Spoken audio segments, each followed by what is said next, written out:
Bienvenidos a un episodio más de Arriba y Abajo. El día de hoy vamos a hablar sobre el síndrome del impostor.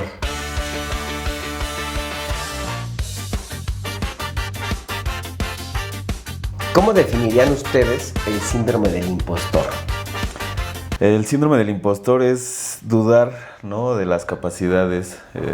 La persona utiliza no sé cómo decirlo, se sabotea al contexto de que si es inteligente en un área o determinada área, empiezan estos pensamientos donde se siente insuficiente o que no logra del todo exponer o exaltar su profesión o lo que él está necesitando estudiar. ¿Por qué?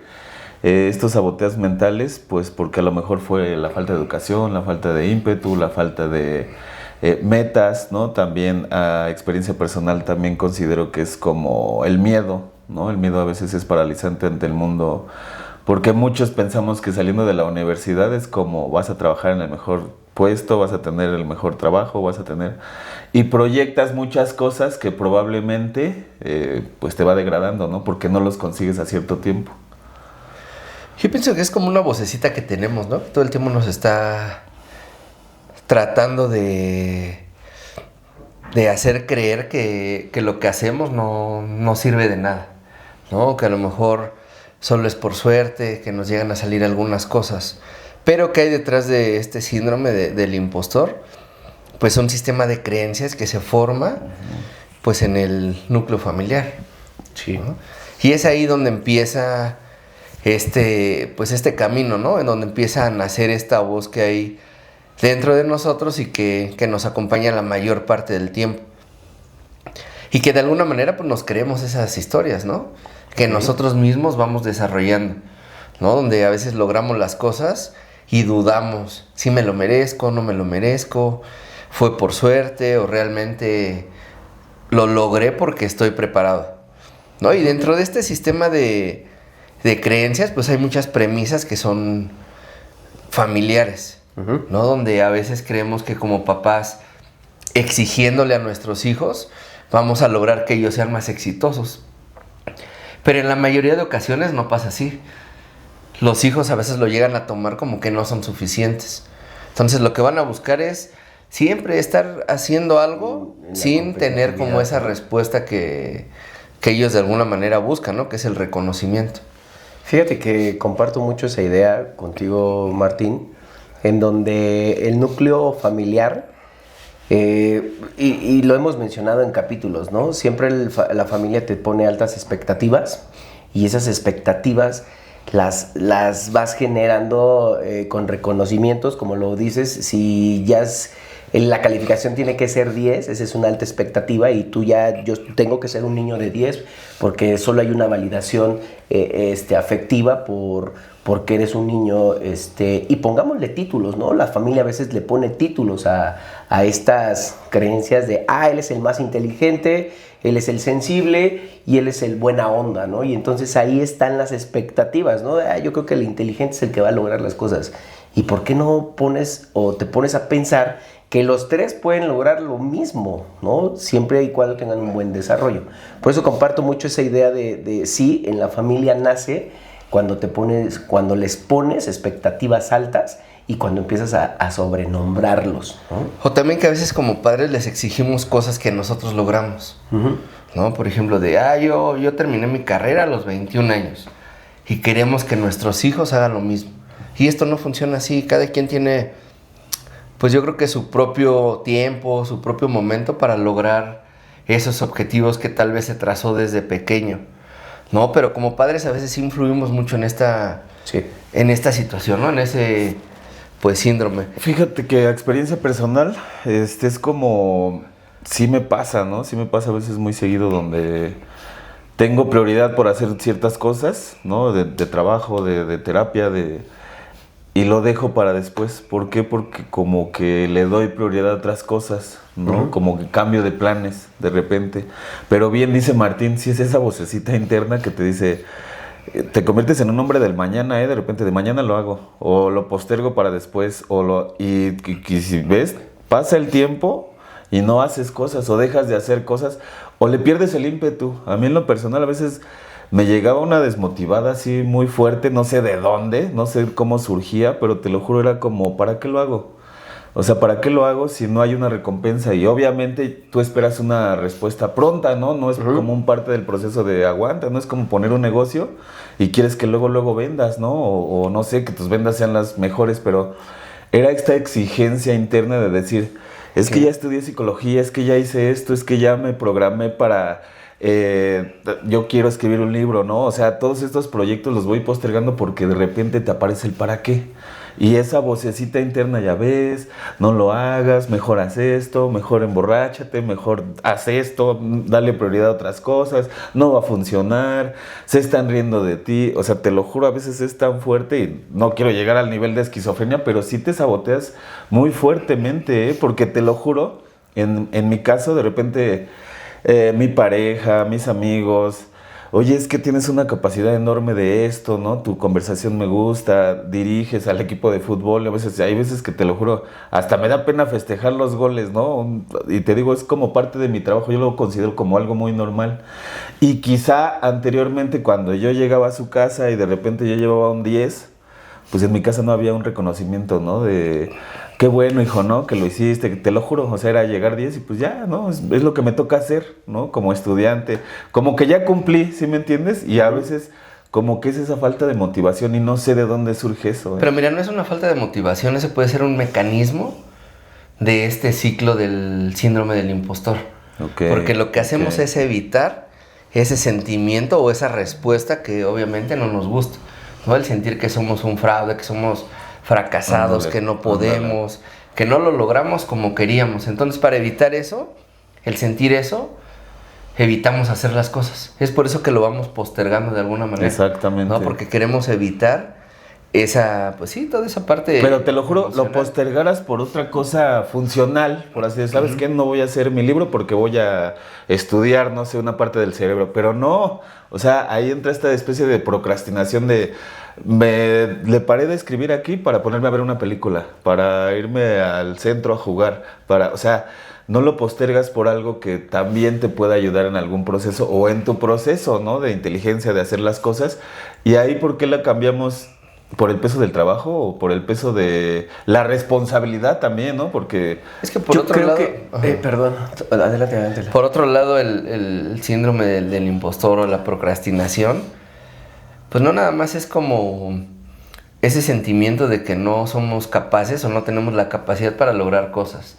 También puede ser un miedo a asumir ciertas responsabilidades. Claro. ¿No? Y es más fácil decir, yo tengo el síndrome del impostor o yo procrastino todo el tiempo, en lugar de decir, pues es que no quiero trabajar, no me gusta trabajar o no me gusta desempeñar ciertas actividades. Entonces ahí es donde también tenemos que poner atención porque se llega a confundir, ¿no? Y a mí en el consultorio, pues sí me ha pasado, ¿no? Que identifico que algunos pacientes no es que tengan ese síndrome del impostor, simplemente no se quieren hacer responsables de, pues de algo que a lo mejor ya les corresponde con la edad, ¿no? Por ejemplo, cuando ya están en el nivel universitario y saben que van a tener que buscar trabajo, empiezan a justificar el no querer ir a buscar un empleo con este síndrome, ¿no? Entonces ahí es donde les comento que a veces sí se llega a confundir esta parte. Podríamos decir entonces que es miedo a la responsabilidad también. Una parte manera, puede ser, ¿no? Y la otra sí puede ser miedo o temor a no lograr lo que quieres. Tienes miedo de una de las facetas es el miedo al reconocimiento, ¿no? Lo que decías hace rato al inicio de estoy aquí porque tuve suerte, ¿no? Normalmente, si te das cuenta, es uno de los principios que tiene este síndrome, donde te dice que lejos de que veas tus capacidades, lo que hace es más bien decir, es que estoy aquí porque he tenido muchísima suerte, porque yo creo que me van a correr, ¿sabes? Lo que decías, Dorian, autosabotearte en el entorno donde ya lo estás haciendo, lo estás logrando y que estás viendo que hay actividad productiva y está creciendo. Tú mismo te autosaboteas y empiezas a, no, es que no soy bueno, yo creo que me van a correr, creo que no está funcionando. Y entonces ahí empieza con esa parte de no reconocerte que las cosas las estás haciendo porque por eso estás ahí, porque eres inteligente, porque sabes hacia dónde llevar lo que decías, por ejemplo, el equipo de fútbol, sabes hacia dónde llevarlos, ¿no? Al objetivo ganar. Entonces, como sabes eso, pero a veces tú no celebras porque dices, es que es lo que me toca, ¿no? Y entonces tú mismo te autosaboteas en ese sentido porque no te gusta que te reconozcan. Porque viene, como bien lo decíamos, desde la niñez, donde tú llegabas con lo que les acabo de decir, una validación de decir, pues mira, mi hijo es inteligente, sacó 10 y estabas esperando eso. Entonces, por eso ahora no lo esperas en lo general de nadie, ¿no? Y cuando te lo dicen, te quedas como de, ok, gracias, ¿no? O sea, como que no esa parte. Pero mira, lejos del saboteo mental,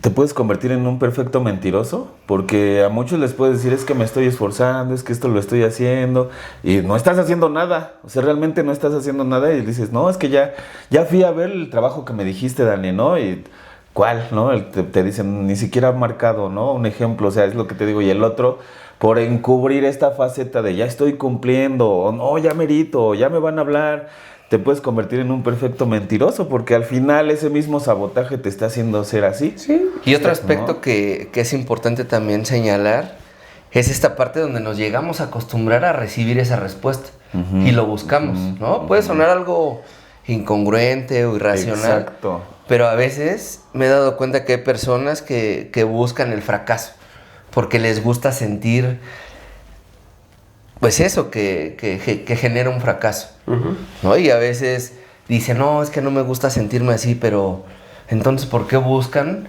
frecuentemente ese tipo de situaciones? ¿Tiene algo que ver con la depresión?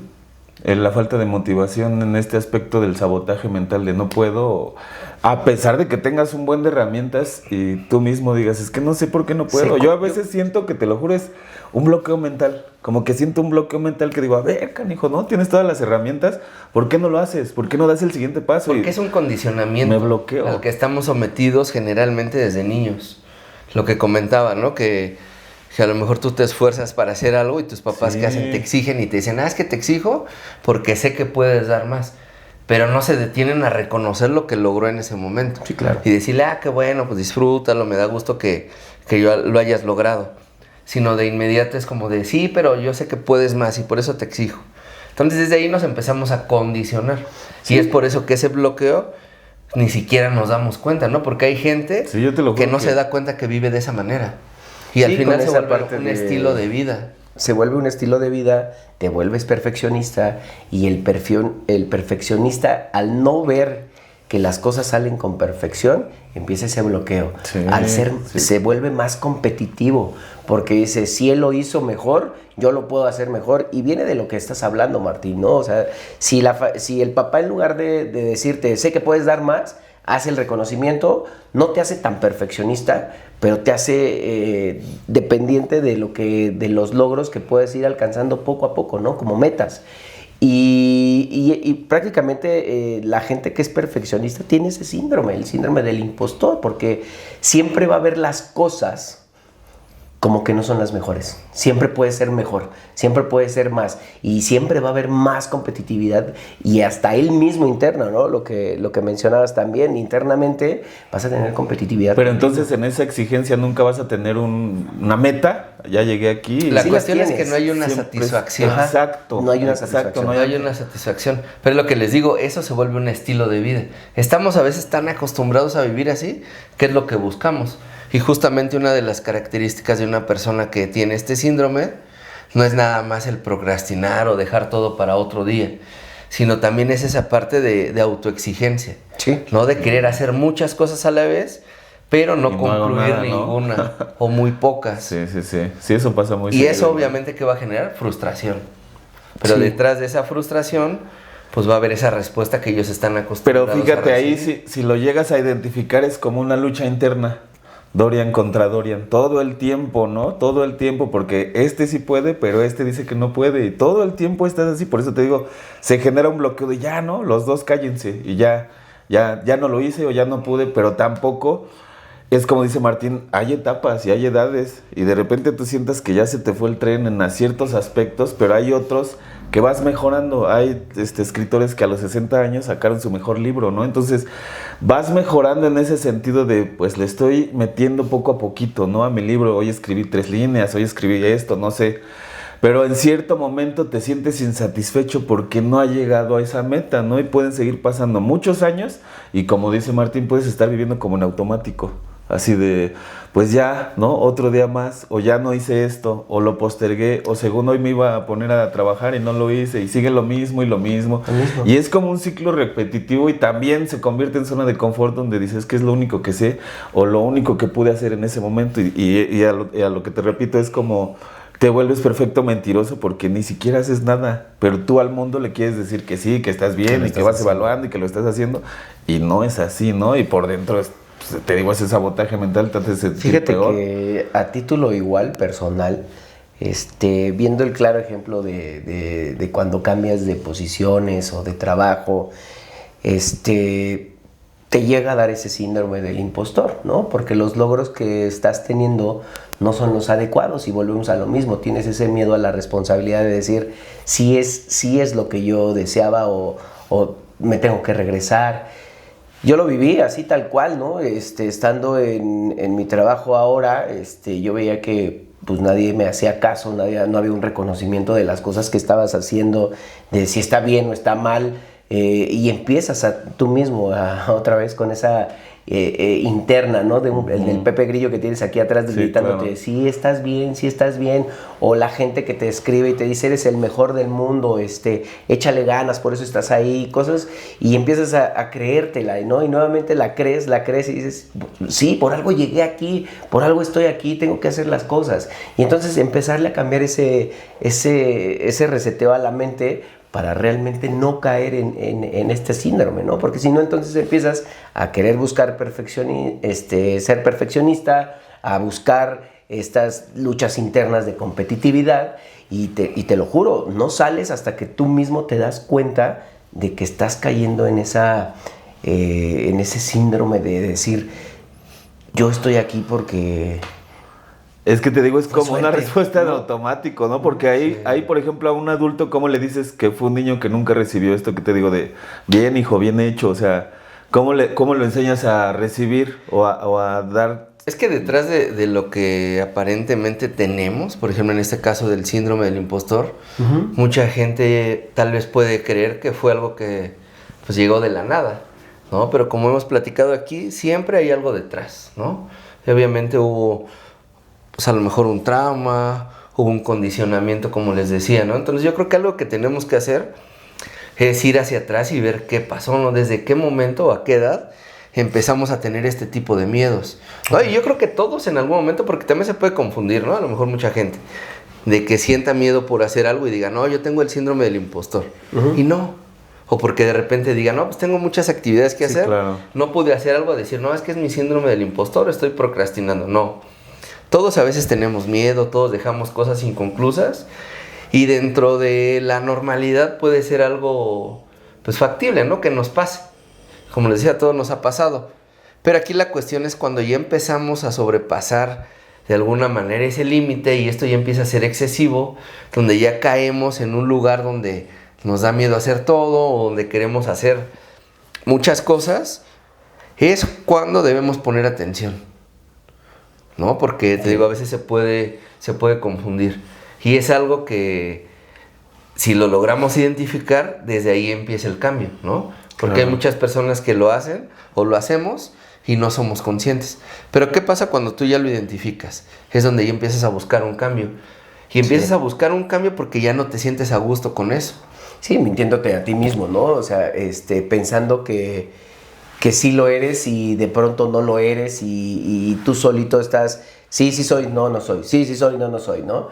Y justo empiezas a desarrollar más traumas de ansiedad, de que lo que acabas de decir, de que quieres hacer todo tú y de que quieres que te reconozcan nada más a ti, y entonces te vas hundiendo y lejos de pedir ayuda, quieres sacar todo y no haces nada, ¿no? Y entonces ahí viene nuevamente el autosabotaje y decir, sí, ya estoy dentro del síndrome, ¿no? Y algo que mencionaba Dorian también es importante, ¿no? Que a veces es un pretexto nada más, ¿sí? Para justificar que no quieres asumir las responsabilidades. Claro, porque te digo, sí, en mi caso sí era muy notorio en determinado momento porque ¿por qué no lo podía hacer? ¿No? Y yo te lo juro, cuando trabajo en recursos humanos me doy cuenta que muchos de los trabajos que yo tenía los perfiles, sé de esas cosas o es un trabajo mecánico, ¿no? O que si vas a dar la capacitación, tienes el conocimiento de cada trabajo, ¿no? O sea, como que es muy práctico el efecto de ponme a hacer una mezcla, ¿no? Ponme a hacer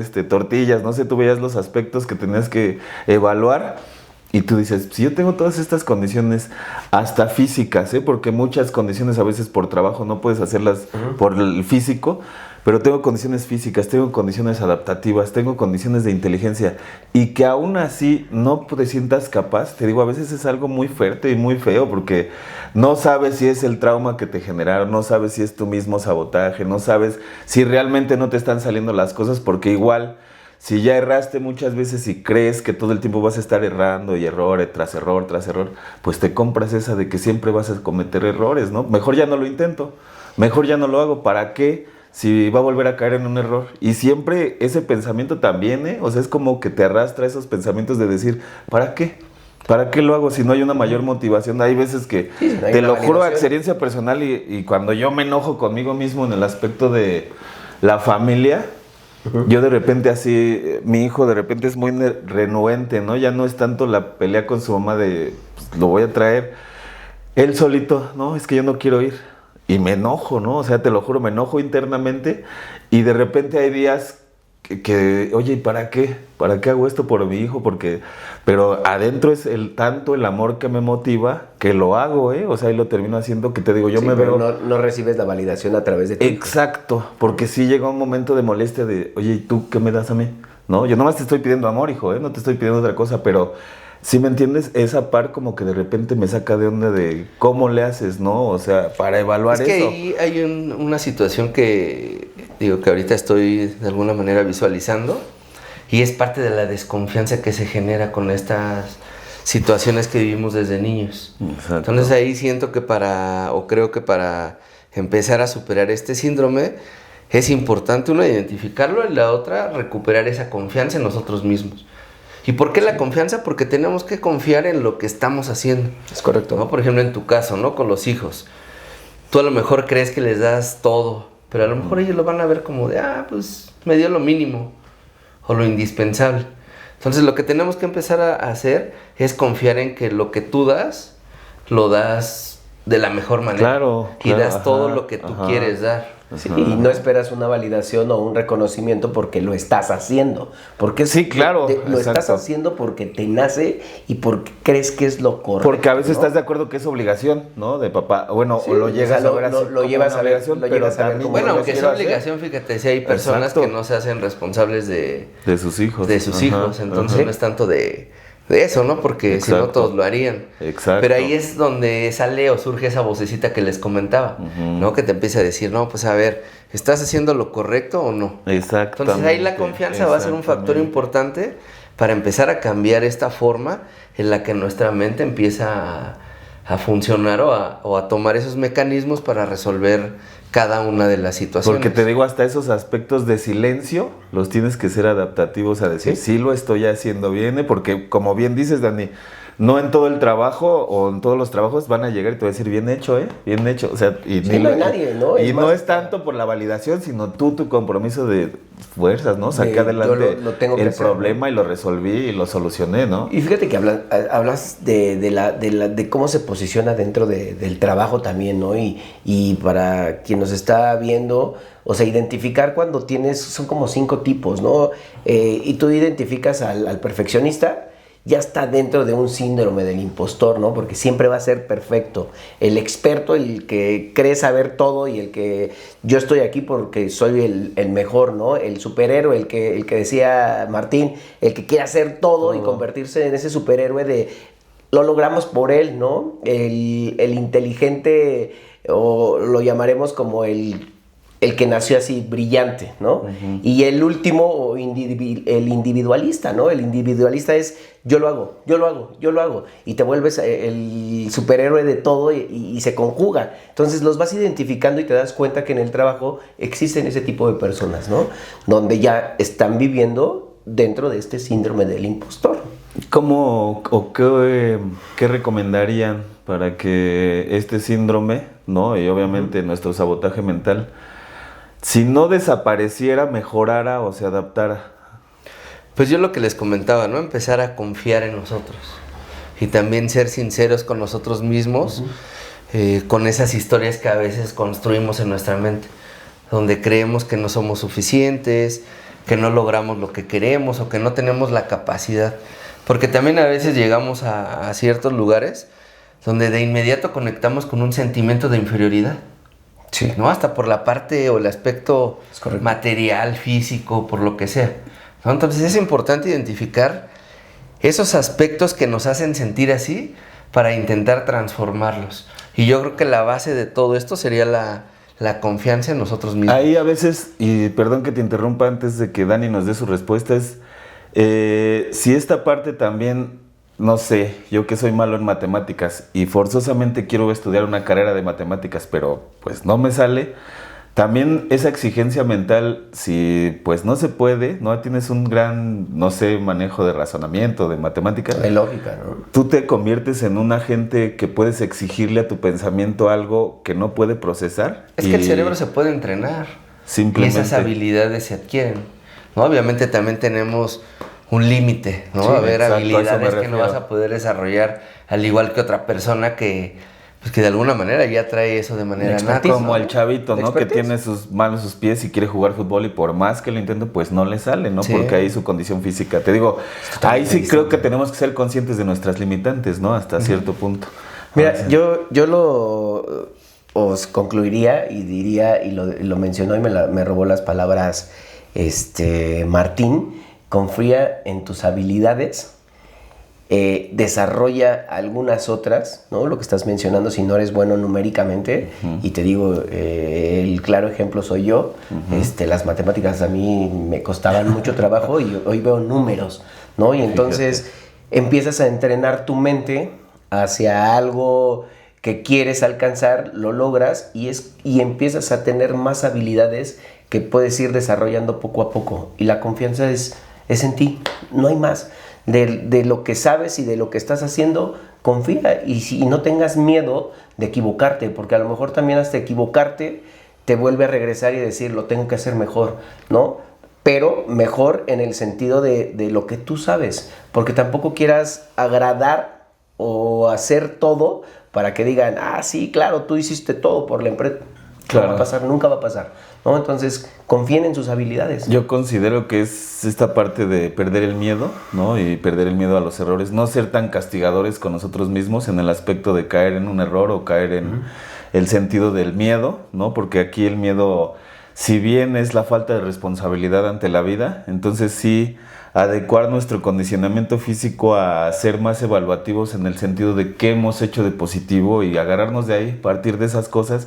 Y esa palabra súper importante, creértela, ¿no? O sea, sí, créetela. En todo lo que tú te propongas, creértela, ¿no? Creerte el mejor psicólogo, el mejor futbolista, el mejor compañero, el mejor amigo. Entonces, sí hay esta condición de rebasar, porque ese proceso también, a experiencia personal, fue muy difícil.